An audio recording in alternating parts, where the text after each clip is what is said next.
Assalamualaikum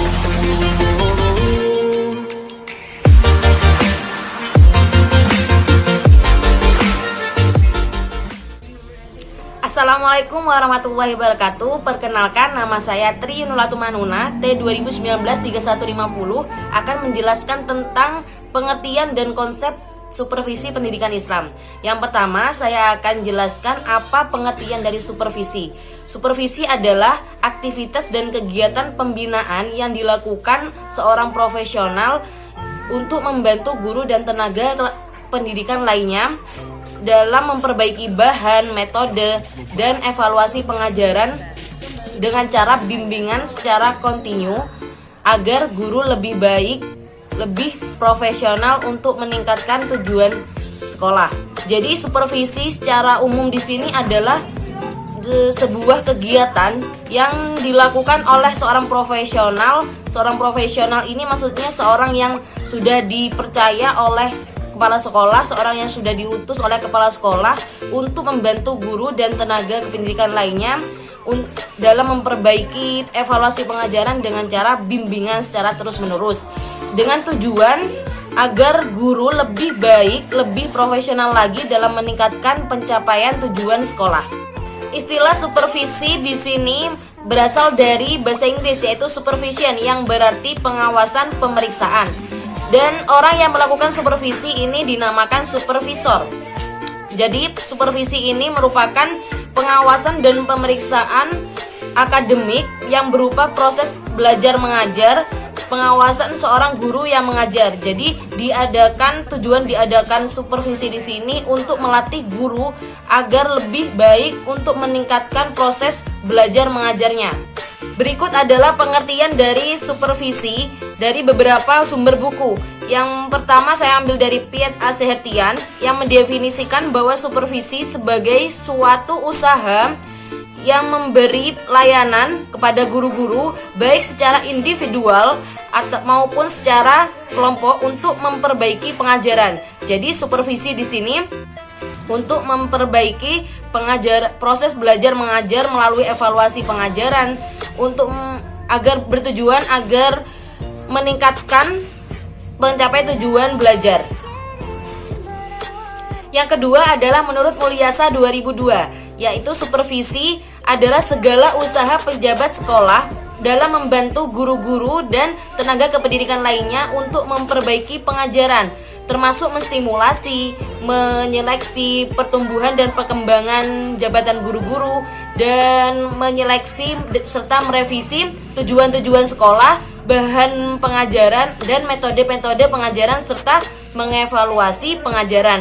Jadi yang dimaksud Mulyasa di sini, supervisi ini adalah segala usaha untuk merevisi, memperbaiki, menyeleksi pertumbuhan dan perkembangan guru-guru dalam proses belajar mengajar, dan memperbaiki bahan pengajaran dan metode-metode pengajaran serta evaluasi untuk meningkatkan pencapaian tujuan sekolah dan untuk memperbaiki capaian tujuan proses belajar mengajar.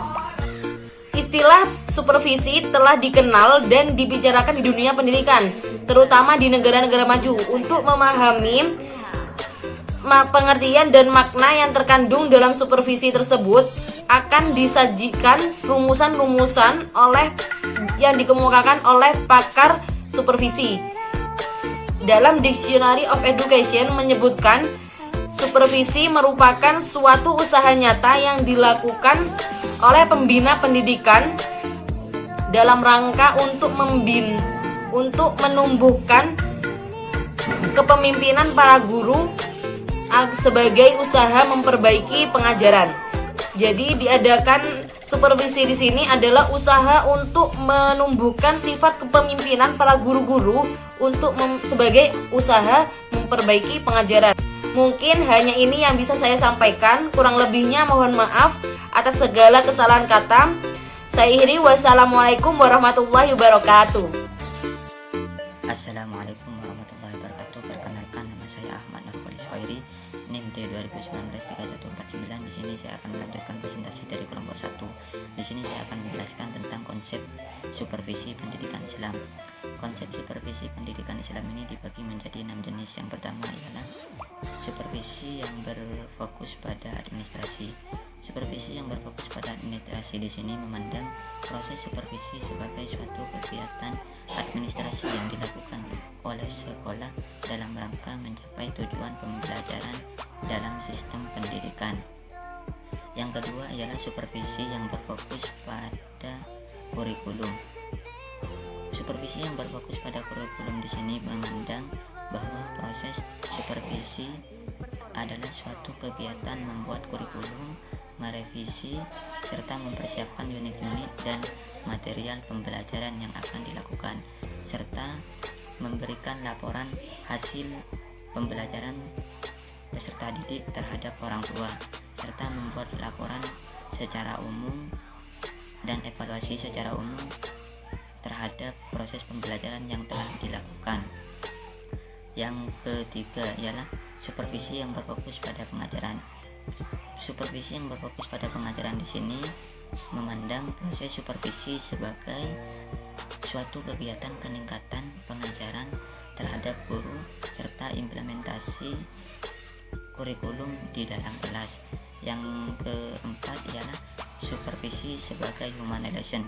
Supervisi sebagai human relation di sini memandang bahwa semua orang yang ada di lingkungan kependidikan terlibat dalam supervisi human relation, tidak hanya pada sektor personil sekolah saja, akan tetapi segala orang yang ada di lingkungan sekolah termasuk sebagai supervisi human relation. Yang kelima adalah supervisi yang berfokus pada manajemen. Supervisi yang berfokus pada manajemen memandang semua aktivitas supervisi yang ada di sekolah melibatkan semua tatanan organisasi yang berada di sekolah tersebut. Jadi semua sumber daya yang ada di sekolah tersebut harus dimanfaatkan dalam rangka efektivitas dan efisiensi pencapaian tujuan. Yang terakhir adalah supervisi yang berfokus pada kepemimpinan.